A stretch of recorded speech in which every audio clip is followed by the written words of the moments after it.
Did you miss your deadline to renew your Medicaid coverage? You can still send your completed annual review form to Healthy Connections Medicaid. You may be assigned to another health plan, but you can ask to come back to First Choice within 60 days of renewed Medicaid eligibility. It's your family. It's your choice. First Choice is the right choice. Renew and choose us. Visit selecthealthofsc.com/renew to learn more. Bienvenidos a un nuevo podcast de Yo Virtualizador. Hola, soy Samuel Sanquejo de Yo Virtualizador y hoy os traigo este nuevo podcast. Ya estamos con mi DNS otra vez. Y bueno, ¿todo esto para qué? Bueno, pues vuelvo esta vez con cómo funciona un servicio DNS. Bueno, lo primero es que el usuario, también conocido como interfaz silla-teclado o capa 8, hoy estoy demasiado de buen humor como para llamar loser al loser de turno, sobre todo porque aún no me ha hecho nada. Pues sí, el usuario. El usuario es el que elige entre saber lo que busca o preguntárselo al ordenador. Normalmente un usuario va a buscar en el ordenador, va a escribir cualquier cosa en la barra del asistente o en la barra de búsqueda del navegador y dejará que sea el navegador el que contacte con el servicio de búsqueda, o bien ese mismo usuario hará las cosas como se debe y escribirá la dirección correcta del servicio al que intenta acceder en la barra de direcciones, o peor aún, hará clic en algún enlace de phishing Bueno, ya sabemos todos cómo acaban estas cosas. Esto, que puede parecer intrascendente, es en realidad un gran avance en materia de usabilidad de los diferentes entornos, porque que yo recuerde, hace 10 años, desde luego que no. Y hace 5 estoy por creer que tampoco. Salvo Chrome. No. Ningún otro sistema de navegadores hace 5 años facilitaba esta funcionalidad. De todas formas, no es una pieza indispensable, puesto que cualquiera de las dos opciones va a desencadenar al menos una búsqueda en el DNS. En un equipo cliente de una conexión a internet o de una conexión de red, hay al menos un cliente de servicios de nombres, ya sea DNS, que es lo que estamos tratando, de Yellow Page o de NIS o de cualquiera de sus variantes. En nuestro caso, el sistema más extendido y más habitual es el DNS. Y es aquí donde empezamos con lo relevante del funcionamiento de estos sistemas. El sistema de DNS se rige inicialmente por dos RFCs. La 1034, que nos dice lo que hay que hacer, 1035, que nos explica cómo hacerlo. De verdad son documentos bastante técnicos que arrojan muchísima luz sobre el funcionamiento de las cosas y siguen vigentes desde que el amigo Mocapetris los escribiese pues entre el 85 y el 86 para publicarlos en el 87. Obviamente ha habido nuevas RFCs que añaden funcionalidades y mejoras, como por ejemplo el KSK, que explicó en septiembre Eduardo Collado junto con Joao Damas, y que participó en la implementación del cambio de KSK un mes después. Esto lo tenéis en el audio 175 del podcast de Eduardo, que dejaré en el enlace en las notas. Tras 30 años de uso, este es uno de los grandes desconocidos, uno de los grandes protocolos desconocidos, y no por falta de documentación, sino porque su uso es tan transparente que solo nos acordamos de esto cuando falla. Cuando en Chrome sale ese dinosaurio, no es porque falle Internet, puede ser también porque falle el DNS. Luego miraremos una herramienta indispensable para diagnosis y quizás un poco de arquitectura, pero de momento vamos con historia y con conceptos. No voy a meterme a destripar los RFCs, creo que cualquier oyente es capaz de leerlos y entenderlos. Simplemente voy a destripar un poco la implementación que existe tanto a nivel de pequeños sistemas como de operadoras y empresas. siguiendo pues por naciones y llegando a nivel mundial.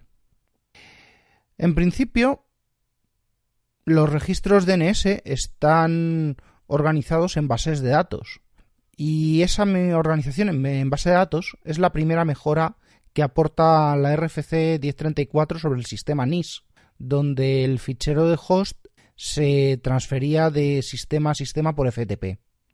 Así que imaginaros la carga que cada petición conlleva, una transferencia de un fichero enorme, porque sí, eran grandes, eran el fichero íntegro, y por un protocolo que tiene cierta carga, que es el FTP. También tenemos la otra mejora, que es que la base de datos del DNS está segmentada. Esto es en contraposición al fichero host de las primeras implementaciones de NIS. Bueno, luego esto lo mejorarían porque NIS Plus y Yellow Page siguen existiendo y existen con ficheros segmentados. Vamos a poner un escenario pequeño. Inicialmente tenemos un pequeño escenario en el que yo tengo una conexión a internet. Nadie tiene que llegar hasta mí, pero yo sí tengo que llegar a sistemas remotos. Esto es el concepto más simple que existe y cubre el 99% de los usuarios, si me apuráis, de los usuarios del mundo. Pero bueno, nos vamos a quedar con el 99% de los usos residenciales. Me voy a centrar también exclusivamente en la capa 3 del modelo OSI, ¿vale? Capa 3 y superiores. Por lo que voy a obviar el medio de comunicación y demás parámetros inferiores, puesto que en todos debería funcionar del mismo modo, sea un ordenador por cable, que sea un router de RDSI, de ADSL, de fibra, un módem, un móvil con una portadora 3G o 4G, da igual. Vamos directamente a la capa superior y común a todas ellas. De las inferiores ya me ocuparé en otra ocasión. Para empezar, todo equipo tiene un cliente DNS y un servicio local de DNS. ¿Has dicho servicio local? ¿No aparece listado en los servicios ni en systemd? Pues sí, he dicho servicio local. Se trata del fichero local de host y con el cual, siempre y cuando esté debidamente trabajado, un sistema sería capaz de funcionar sin mucha ayuda del servidor DNS del exterior. Pero bueno, lo normal es que en ese fichero solo esté escrita la palabra localhost y la dirección 127.0.0.1. En ocasiones este fichero suele tener acompañada otra línea con el nombre de la máquina local junto a la misma dirección 127.0.0.1. Esto es muy simple. Mi ordenador, mi tableta, móvil o mejor aún, mi router va a negociar con la operadora.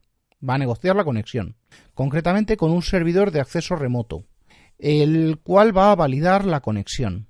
Suelen tener un radius o un TACAS para el usuario y entregará normalmente por DHCP una dirección IP de la conexión junto con un paquete adicional de datos que ya veremos en algún capítulo sobre DHCP. Bueno, la conexión del aparato ya tiene dirección IP y ahora entra en juego pues los datos adicionales que hemos recibido del DHCP. Entre ellos está la dirección de un servidor de DNS. ¿Y qué es lo primero que va a suceder? Pues que nuestro sistema, desde su IP, va a abrir una comunicación con dicho DNS cada vez que necesite un dato. Un dato que no conozca acerca de una dirección. Lo más habitual es que incluso antes de iniciar cualquier navegador, es que un Linux compruebe paquetería, licencia, NTP, muchas cosas. O que un Windows que no se cuelgue, pues empiece a descargar cosas de Windows Update. Pero bueno, en fin. Vamos a asumir que ya tenemos conexión con el mundo exterior, así que vamos a preguntar. Vamos a lanzar un navegador con 2 páginas y vamos a ver qué pregunta. La primera es la de Google, porque tenemos abierto Gmail en una pestaña.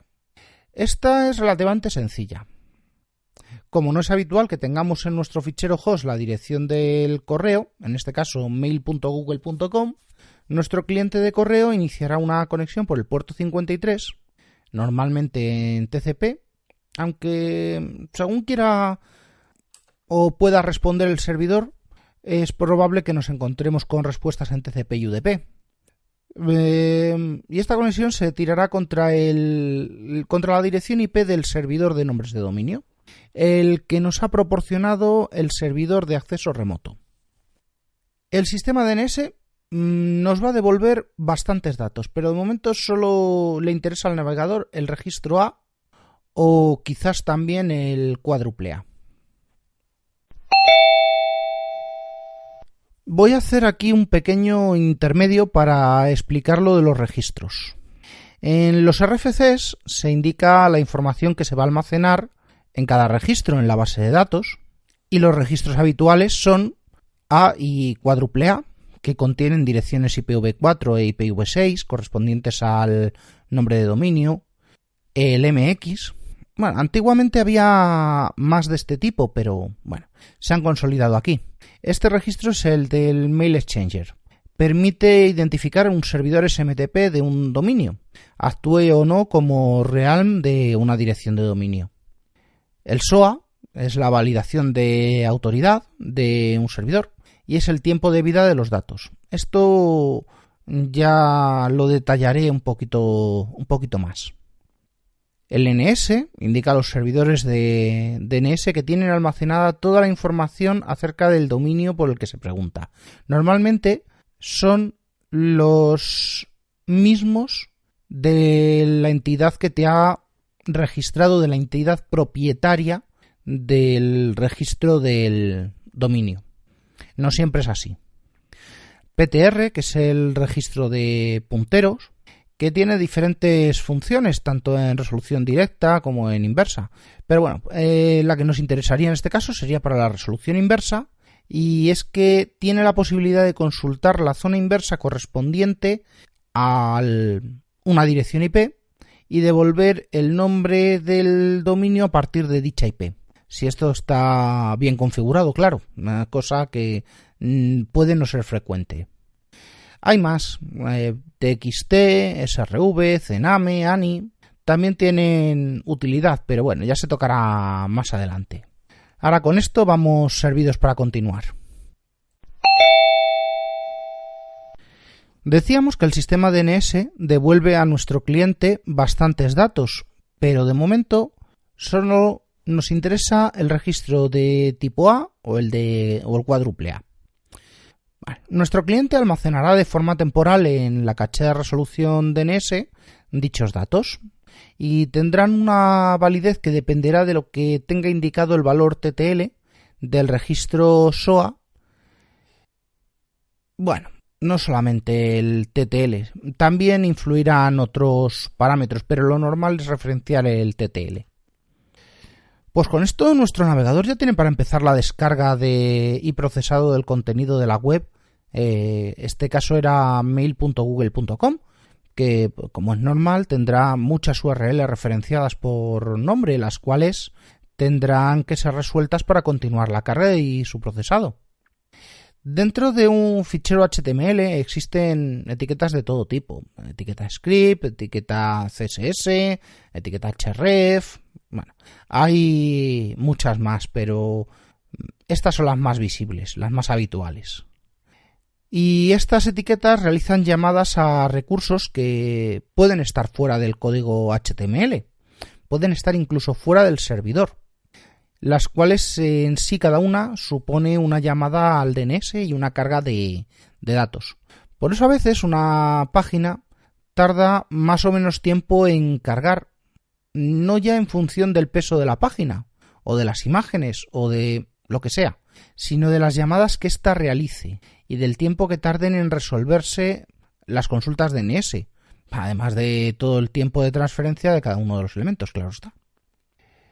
Bueno, con eso queda completada la primera pestaña. Es fácil, rápido y cualquier sistema completa esos pasos siempre independientemente de la tecnología usada, sea web como en el caso del ejemplo, sea un torrent, sea emule, FTP, correo. Todos tienen en común que realizan consultas por nombre a servidores remotos con los que tienen que comunicarse. Había dicho que el usuario tiene 2 pestañas en el navegador. La primera con Gmail. Pero ¿y la segunda? Bueno, pues este usuario es rarísimo, y en la segunda tiene puestos varios números. En concreto tiene el 130.206.13.2. ¿Por qué? Pues porque se está descargando cositas de un servidor FTP público a través de la interfaz web. Hasta ahí bien. Llevamos poco tiempo, me va a dar tiempo a explicar más cosas sobre funcionamiento y arquitectura, así que vamos a ello. Para empezar voy con otro ejemplo, el de una empresa en la cual hay servidores locales, servidores remotos y usuarios. Tenemos una red local con un segmento para los usuarios, otro para las Wi-Fi, otro para la voz IP, otro para las cámaras, todo muy estructurado con sus servidores de HCP, su radius para poder establecer conexiones, que entreguen dirección IP, el resto del paquete de HCP, al equipo cliente, entre ellos pues la puerta de enlace, el DNS, su fijo de búsqueda y por supuesto segmentos para los servidores, sea por capas, con sus correspondientes cortafuegos, con routers, microsegmentación, sin autorregistros, sin mierdas. En fin, los unicornios también existen y tienen curvas. Así que alguna vez espero encontrarme con una instalación como la que describo aquí, que mientras todo seguirá mezclado y yo cada vez más cableado. Está claro que en esa empresa tendrá que haber un servidor local de DNS, ¿o no? Y todo el mundo accede por IP, incluso el código de los servidores de las aplicaciones accede por IP.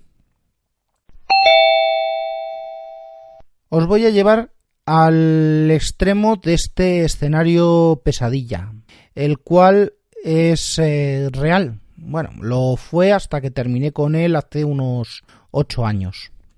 Me encontré con un chamizo, porque no le cabe mejor nombre, en el cual pues parece que habían pagado con plátanos a los monos de Gibraltar y habían puesto todo con direcciones 10 de máscara de clase A, porque esperaban crecer mucho.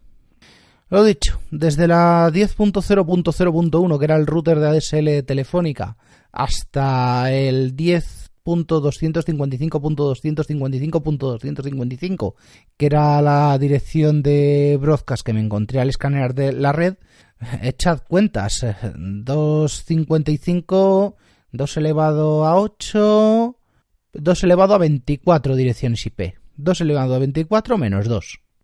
Bueno, el router daba resolución DNS, daba DHCP y daba Wi-Fi, y no había ningún otro elemento de gestión de red. 9 servidores de virtualización, todos con SX, pequeñitos, en aquella época tampoco es que la RAM fuera barata, y un virtual center, todo referenciado por IP. Bien. Los servidores de aplicación, un montón de servidores de Windows 2000, 2003, de Linux, de todo lo que os podéis imaginar ahí metido. Bueno, pues también las aplicaciones con direcciones IP a fuego en el código, corriendo dentro de los servidores. Si tenía que hacer una llamada a una base de datos se hacía por IP, si tenía que hacer una llamada o escribir en un fichero se hacía por IP. Bueno, pues eso. Todo a fuego en el código, ni ficheros de configuración, ni clave de registro, ni nada. Vale, los programadores y los usuarios, la misma película. El DNS era un fichero de Word que se pasaban los unos a los otros, con las URLs de las aplicaciones, y muchos de los equipos, incluso de los servidores, configurados a golpe de fichero host. Tengo que reconocer que se me quedó el brazo bien musculado de tirar encorbatados por las ventanas. Anécdotas aparte, el funcionamiento es bastante simple, puesto que lo que hace cada cliente es preguntar a un servidor local configurable por los recursos. El cliente, un cliente DNS, no tiene por qué saber en principio si un recurso es local o remoto, porque lo va a preguntar a su servidor de referencia. El servidor DNS va a recibir una consulta y va a elaborar la respuesta con los datos que dispone. Bueno, vamos a ver. Todo esto que he dicho se aplica exclusivamente a DNS sobre protocolo IP, ¿vale? NetBIOS funciona de otra manera, CIFS funciona también un poquito de aquella manera, el protocolo este de Apple, Bonjour, funciona también de otra manera. Todo esto es IP sin todos esos añadidos que puedan aportar estos protocolos adicionales que van a funcionar sobre la red. Bueno, ¿por dónde iba? A ver, pues es que el cliente de DNS no tiene que saber en principio si un recurso es local o remoto porque lo va a preguntar a su servidor de referencia. Bien, el servidor de DNS va a recibir una consulta y va a elaborar la respuesta con los datos que dispone, como por ejemplo los de su caché. ¿Por qué? Pues porque otro cliente ha preguntado antes por lo mismo y lo tiene almacenado, o sin los de la caché, con los de la base de datos, porque es un nombre autoritativo que le pertenece. También profundizaré en esto un poco más adelante. En caso de que no sea autoritativo para dar la respuesta, pues va a escalar la consulta. Y ese escalado se realiza de una forma progresiva y dependerá de la configuración.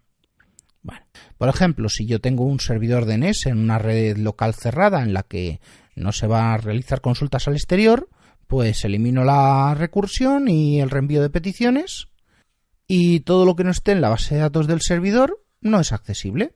Esto es muy seguro, más aún si el enrutamiento está cortado o limitado de alguna manera en la red. Esto es ideal para servicios de un CPD o para un aula. ¿Para qué lo utilizaría yo?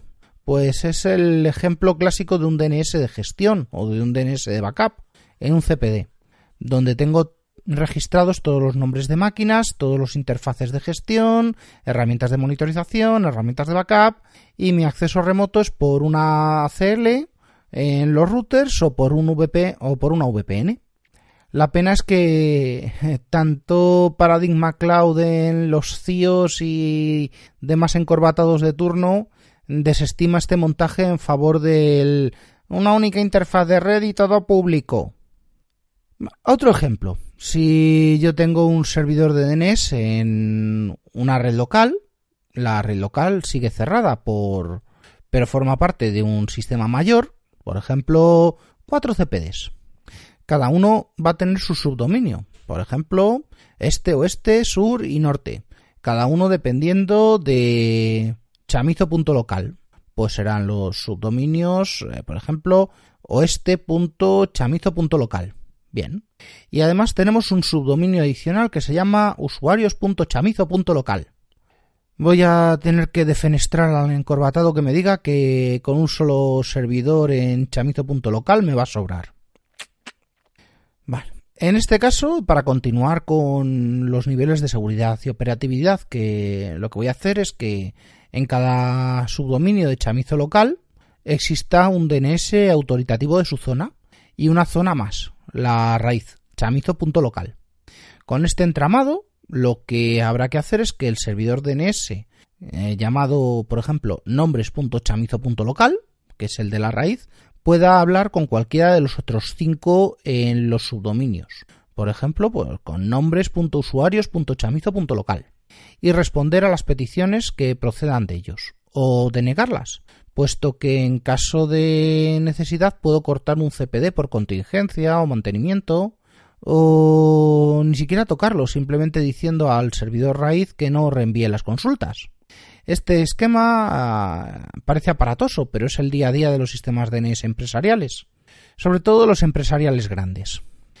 Por cierto, un servidor DNS no va a preguntar a otro por el nombre DNS, lo normal es que pregunte por o tenga configurada una dirección IP. Aclarado esto, pues puedo mejorar un poco el ejemplo anterior, haciendo que los servidores nombres.chamizo.local y nombres.usuarios.chamizo.local estén en el mismo sitio, junto a los usuarios. En esa sala que hay debajo de la escalera, sí, la habitación de Harry Potter, sí, para que esos usuarios tengan cierta posibilidad de salir a Internet. Los servidores tendrán que tener facultades para poder reenviar cosas a Internet. La salida está claro que la voy a hacer por un proxy y que el servidor de nombres de usuarios va a tener habilitado no solamente la transferencia de zona, ¿vale? Lo que le permitirá realizar búsquedas a ese servidor, le permitirá realizar búsquedas en los CPDs, en el raíz, sino que tendrá configurados los DNS externos. Esta posibilidad no la van a tener configurada, por ejemplo, los servidores de los data center, porque en principio no necesitan salir a Internet. Sí, esto va por esos developers que, bueno, en fin, que no. Un servidor no tiene que conectarse a Internet ni siquiera para ejecutar una apt-get o como sea lo que hacen los developers. Aprended, por favor, de una vez que en un CPD funcionamos en modo fuera de línea por seguridad. Y todo esto va más allá del como root me funciona todo. Bueno, yo quiero las dependencias locales. Así de sencillo. Bueno, pues eso, que tenemos configurado el DNS de usuarios para que todo lo que no sepa el raíz o las zonas transferidas lo consulte al DNS de la operadora. Pero ¿qué pasa si un servidor DNS de operadora no sabe la respuesta? Pues que no lo vamos a saber hasta que el error recorra todo el proceso, hasta que el cliente reciba la notificación de error. Tenemos un usuario en cliente 1.usuarios.chamizo.local y quiere los resultados de fútbol del domingo, porque aún he sido vago y aún no lo he cortado en el proxy. Y su ordenador pregunta por macra.com al DNS. ¿A qué DNS se lo va a preguntar? Pues al suyo, a nombres.usuarios.chamizo.local. Como el patrón buscado no lo tiene cacheado y no corresponde a sus zonas, no lo envía hacia los CPDs, sino que sale hacia los servidores. Los servidores de la operadora son ns1.operador.com y ns2.operador.com, o bueno, sus direcciones IP más bien. Esos son los DNS de su operadora. A estos servidores tampoco les suena, así que a partir de aquí ya depende de cada operador o cada dueño de servidores. Esa petición realizará todas las recursiones que hagan falta a través de lo que tenga cada operador configurado en sus DNS hasta que la petición llegue a uno de los 13 root hints, de los 13 servidores raíz de Internet que existen en el mundo, los cuales no te van a resolver directamente un destino, sino que te van a informar del servidor autoritativo de quien sea la propiedad del dominio.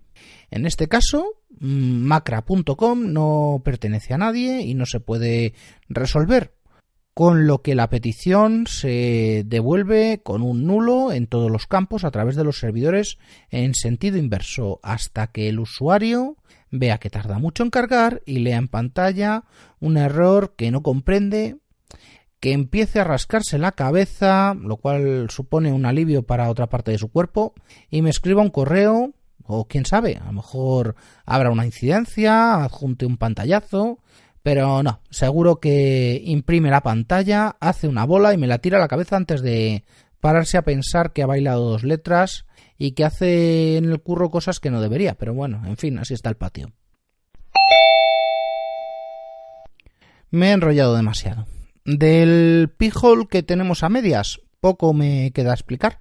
Ya solo vamos a hacer una última cosa, que es meter un fichero creado a mano para evitar que Windows Update actualice los Windows de casa cuando le da la gana, o evitar que salgan las métricas o cortar toda la telemetría, por ejemplo. Bueno, para esto, en el post que acompañará este audio haré un resumen de las direcciones que vamos a meter en la lista negra, que están obtenidas directamente de la documentación original de Windows, que son públicas, que podéis consultarlas sin problemas. Así que vamos al tema. Lo primero que hay que hacer, pues es conectar por SSH a vuestro Pi-hole. Pues nada, SSH root @ptt, me pide la password directamente, Orange Pi PC2, welcome to Debian 560, anda mira, tengo una actualización, pues luego lo actualizo. Lleva 14 días arriba desde el último corte de luz. Y bueno, pues mira, ¿qué hay que hacer? Pues hay que ir al directorio /var /www /html, ¿vale? Con lo cual cd /var /www /html, y aquí vamos, es la raíz del httpd, del demonio de publicación web. Vamos a crear un directorio, pues mkdir data. Para quien sepa utilizar vi por SSH, es tan sencillo como escribir vi espacio lista, pulsar la letra i en cuanto que nos abra el editor y copiar y pegar el contenido de la línea que voy a dejar, de las dos líneas que voy a dejar en el post. Y si no, pues simplemente es intentar transferir un fichero creado a mano en tu ordenador, por ejemplo, transferirlo por SFTP o por SCP o por cualquier otro método, incluso que os hayáis instalado un panel tipo webmin, todo es totalmente legítimo, a la dirección, al directorio /var /html /data con el nombre lista.txt, por ejemplo. Una vez hecho esto, tenemos lo normal en vi, salvar y salir.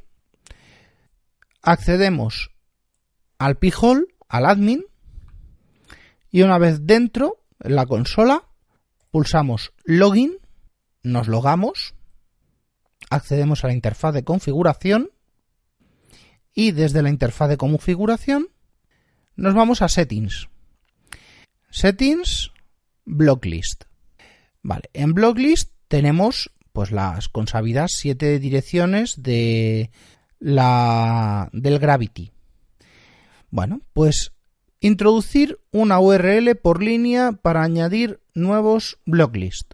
Bueno, pues simplemente hay que escribir http://192.168, la dirección IP que tengáis de vuestro Pi-hole. Yo en este caso la meto por IP. ¿Por qué? Pues porque hay veces que cuando reinicia no es capaz de resolver el nombre PTT.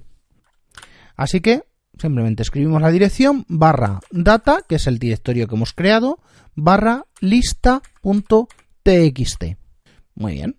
Pues salvar. Ahí ahora tenemos, nos dice blocklist user to generate Pi-hole Gravity 8. En vez de 7 tenemos 8. Y salvar y actualizar. Bien, pues ahí está actualizando. Y hablando de actualizar, me acaba de notificar Pi-hole que hay una actualización disponible. Así que ahora, cuando termine de hacer esto, lanzaré probablemente mañana la actualización de Pi-hole, a ver qué nos detienta la versión nueva, la 4.1. Yo que tengo la 4.0.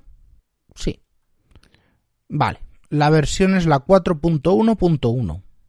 Vale, pues a ver qué nos detienta. No tengo ahora mismo... Hay una lista bastante escondida, no la tengo delante, no sé qué es lo que han resuelto en esta versión. Bueno, vamos a ver qué podemos hacer. Bueno, y una vez hecho esto, lo único que hay que hacer es o bien reiniciar todos los Windows que haya por por casa o esperar a que venza el... ¿cómo se llama? El TTL del endpoint. Para ello os voy a contar la otra herramienta que tenemos. La otra herramienta que tenemos para diagnosis, para la herramienta de la que disponemos para diagnosis se llama NSLOOKUP.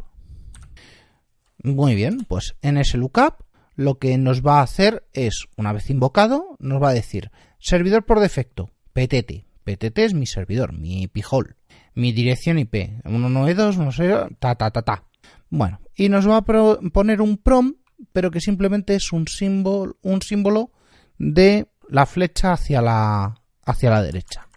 Bueno, pues, ¿qué es lo que vamos a hacer? Pues le vamos a poner aquí, vamos a hacer que pueda preguntar por un determinado tipo de registro. En nuestro caso, el registro por el que vamos a preguntar se llama tipo A. Pues set type o set query igual a A. Muy bien. Una vez fijado eso, vamos a preguntar por www.windowsupdate.com. Muy bien. Pues ahí tenemos que non-authoritative server name www.update.microsoft.com.nsatc.net. Vale, las direcciones me da 2 direcciones y me dice que esto que estoy preguntando por un alias. Bien, pues ya sabemos que tenemos que bloquear, aparte de la dirección de Windows Update, tenemos que bloquear windowsupdate.microsoft.nsatc.net y probablemente alguna dirección más.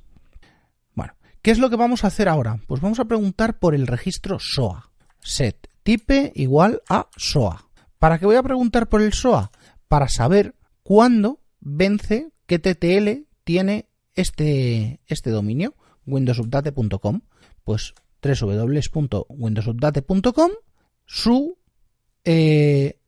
información exacta es que windowsupdate.com, su nombre canónico es windowsupdate.microsoft.nsatc.net y de windowsupdate.microsoft.nsatc.net su nombre canónico es www.update.microsoft.com.nsatc.net. Bien, ¿qué quiere decir esto? Pues que windowsupdate.com es una dirección puntero de una dirección puntero de un nombre original. Bien.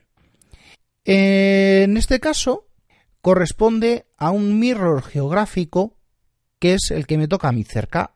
En este caso, nsatc.net corresponde a la CDN de level3.net. Bien, esta CDN tiene una serie de datos y un default TTL de 900, de 15 minutos. Vale. Cada 15 minutos va a vencer la dirección IP que tenga yo almacenada en mi caché y va a volver a preguntarse en caso de que se necesite. ¿Vale? ¿Qué obtenemos con eso? Pues obtenemos la seguridad de que, por ejemplo, en caso de caída, una caída de un nodo del clúster en remoto, un cambio de enrutamiento, cualquier cosa que pueda pasar en red, en 15 minutos vamos a volver, o menos de 15 minutos, vamos a volver a tener ruta hacia ese destino. Vale, ruta. Vamos a tener resolución. Otra cosa es que la ruta, por esos cambios, haya quedado tocada. Y poco más. ¿Qué más podemos ver? Pues nos ha devuelto una dirección que es la 65.55.50.189. Bueno, pues vamos a preguntar por su inversa. Set type igual a ptr. ¿Vale? Y quiero la resolución inversa de esta dirección IP. Pues me dice que no existe para la 65, no existe registro de resolución inversa. Vale, para la 134 tampoco. Bueno, vamos a coger otro ejemplo. Vamos a coger Rediris. www.rediris.es. Vale, de rediris.es le vamos a preguntar por su dirección IP, set type igual a y nos dice que es la 130.206.13.20. Curiosamente, la misma desde que el usuario estaba descargándose ciertas cosas de cierto FTP, o muy parecida.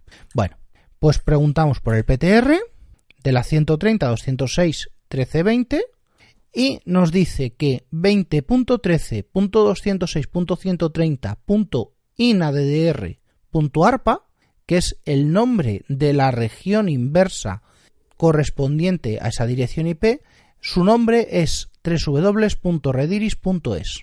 Bien, ¿qué es esto? Pues esto quiere decir que la dirección inversa coincide con la directa. ¿Vale? ¿Y para qué es importante? Pues por ejemplo cuando estemos trazando correo. Así que vamos con el correo.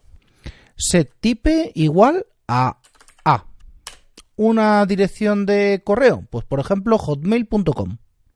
Hotmail.com. Su dirección no autoritativa sería la 204.79.179.212. No me voy a meter aquí si hay inicio de autoridad, no me voy a meter a investigar el SOA, no me voy a meter a investigar si hay un unicast, nada. Simplemente ya tenemos eso. Pues nada, vamos a buscar, ya sabemos dónde está la página web. Nos interesan los mail exchangers. Settype igual a MX.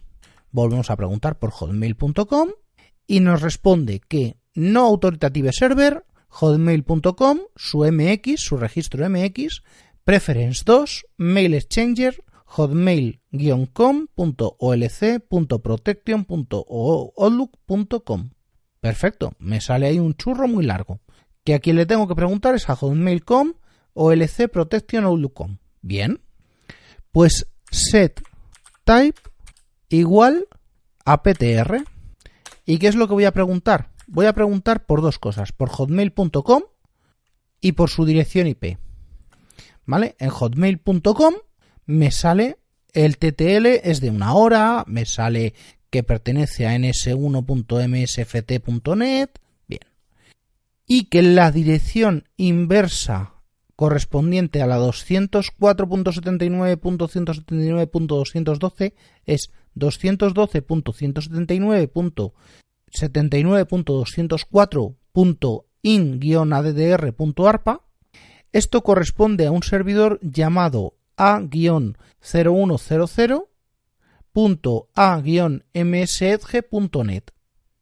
Bastante curioso. Bueno, como por ese lado no hemos obtenido información, teníamos la dirección del mail exchanger. Vale, pues le preguntamos settype igual a por esa dirección IP. Vale, y aquí hotmail.com olc.protection.outlook.com nos da dos direcciones IP, que son la 104.47.32.33 y 104.47.33.33. Pues vamos a ver si alguna de esas tiene un nombre igual o parecido. Settype igual a PTR y le introducimos 104.47.32.33 y me dice que no existe inversa. 104.33.33 y me dice que no existe inversa. Bien, aquí pueden pasar dos cosas. Uno es que no exista la inversa o dos, que yo no tenga permiso para llegar hasta esa inversa. Bien, en cualquiera de los dos casos es una dirección de Hotmail, que son famosísimas porque todo lo que lanzas desde ahí puede y suele acabar con los filtros de spam assassin o de Akamai o de cualquiera de las grandes, suele acabar en spam. ¿Por qué? Porque la dirección de correo procede de un servidor cuya dirección, cuya resolución directa no corresponde con su resolución inversa. En caso de que tengáis un servidor doméstico de correo, lo que es importante, lo que es interesante es que el propietario, el gestor de correos, el dueño de las IPs, renombre en el DNS, que corresponde a vuestro dominio, renombre la dirección inversa de esa resolución de ese servidor de correo de forma que coincida con la directa. Bueno, con esto espero que Rafa me dé su visto bueno, su aprobación de que no es tan complicado entenderme, no es tan complicado seguir estos temas del DNS. Quizás este sea el capítulo más complejo, pero por extensión y por bastantes más motivos, no por complejidad en sí mismo. Y tenéis disponible, también lo dejaré en las notas del programa, un capítulo, un crossover que hice hace unos días con José Jiménez de ARM para Todos, de Tomando un Café, sobre Fedora, sobre Red Hat, sobre CentOS, sobre todas esas distribuciones que rodean el mundo Red Hat recién adquirido por IBM. Este podcast está asociado a la red de sospechosos habituales, a la que podéis uniros en la dirección bit.ly/sospechosos habituales. También podéis contactar conmigo en el Slack de WinTablet, en Telegram, a través del canal Grupo Virtualizador o por Twitter en @yovirtualizador. Así que hasta la próxima. No olvidéis dejar una reseña si os ha gustado. No olvidéis darle al botoncito del corazón en iVoox si os ha gustado. Y siempre agradecido por los... Hasta la próxima. Selling your car to Carvana is as easy as... As easy as pie? Sure. All you have to do is enter your license plate or VIN. As easy as a stroll in the park. Okay, then just answer a few questions and you'll get a real offer in seconds. As easy as singing. Why not? Schedule a pickup or drop-off and Carvana will pay you that amount right on the spot. As easy as playing guitar. Actually, I find that kind of difficult. But selling your car to Carvana is as easy as... Can be. Visit Carvana.com or download the app to get an instant offer today.